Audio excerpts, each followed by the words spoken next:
अष्टेनु MJ dictation Ramdhari Gupta उच्च गति अभ्यास भाग 1 प्रतिलेखन संख्या 1 गति 80 शब्द प्रति मिनट डिक्टेशन शुरू होती है। स्टार्ट। सभापति महोदय, मैं रक्षा मंत्रालय की मांगों का समर्थन करने के लिए खड़ा हुआ हूँ। वर्तमान घटनाओं से पता चलता है कि संसार का हर देश अपनी सुरक्षा के बारे में चिंतित है और उसके लिए हर प्रयत्न कर रहा है। इस दृष्टि से अन्य देशों की तरह हमारे देश में भी रक्षा मंत्रालय का महत्व है।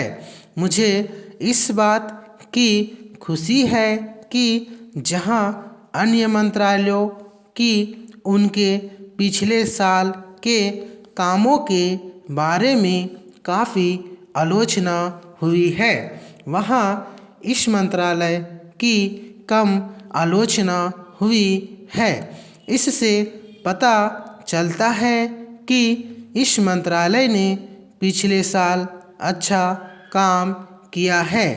मोटे तौर पर किसी भी देश की सुरक्षा नीति का लक्ष्य यह होता है कि दूसरे देशों, खास तौर से पड़ोसी देशों के साथ मित्रता के संबंध स्थापित हो और हम एक दूसरे के मामलों में हस्तक्षेप न करें, लेकिन उसके साथ यह भी जरूरी होता है कि हम अपने देश की सीमाओं और अखंडता की रक्षा करें। इसीलिए हमारे देश का यह कर्तव्य हो जाता है कि हम अपने पड़ोसियों के कार्यों पर पूरी नज़र रखें, क्योंकि आज तक हमारे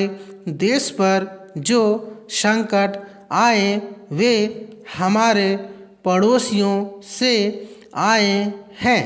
1965 में पाकिस्तान के साथ जो लड़ाई हुई और उसके बाद ताशकंद में जो समझौता हुआ, वह सिर्फ कागज़ पर ही रहा।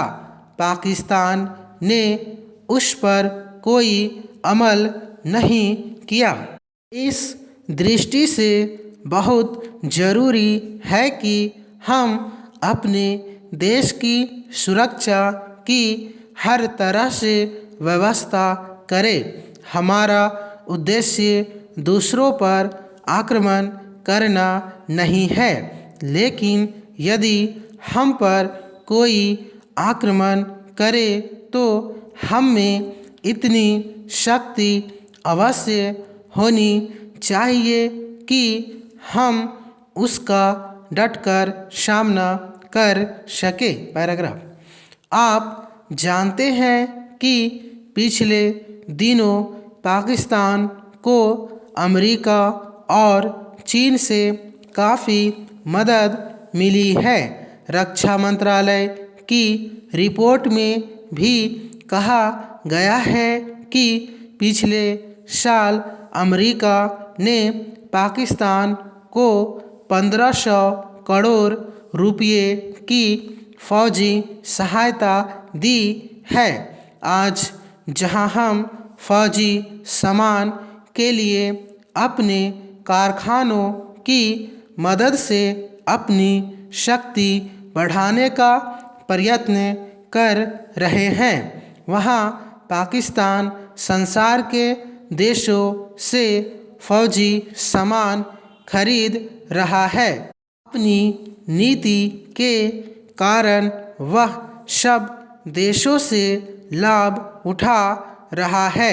मेरा सुझाव है कि हमको भी अपनी शक्ति बढ़ाने के लिए संसार के अन्य देशों से अधिक फौजी सामान खरीदना चाहिए। आज तिब्बत की सीमा पर चीन की 1.5 लाख फौज खड़ी है। समाप्त। दोस्तों, इस डिक्टेशन का ट्रांसलेट आप ज़रूर कीजिए और हमारे कमेंट बॉक्स में लिखकर बताइए आप कितना मिनट में ट्रांसलेट कर लिए हैं और आपका कितना गलती हुआ है मात्रा और वर्तनी में। आप ये भी बताइए। आप बिहार ASI स्टेनोग्राफर की तैयारी कर रहे हैं तो आपको 20 मिनट के अंदर ट्रांसलेट करने की प्रैक्टिस करना पड़ेगा। जितने सारे शब्द आपसे गलत होते हैं ट्रांसलेट करने के दौरान, उन सारे वर्ड को एक वाइट कॉपी में लिखते जाइए और उसे नियमित देखिए, अभ्यास कीजिए, बार बार लिखने की कोशिश कीजिए ताकि आने वाले डिक्टेशन को जब ट्रांसलेट आप करेंगे तो उसमें जो शब्द आपने गलत किया था वो आने वाले डिक्टेशन के ट्रांसलेट में गलत नहीं करेंगे। और इसी तरह अगर आप करते रहेंगे तो आपको हिंदी पे काफ़ी अच्छी पकड़ हो जाएगी और एग्ज़ाम में आप अच्छे परफॉर्मेंस कर सकेंगे। धन्यवाद। Thank you.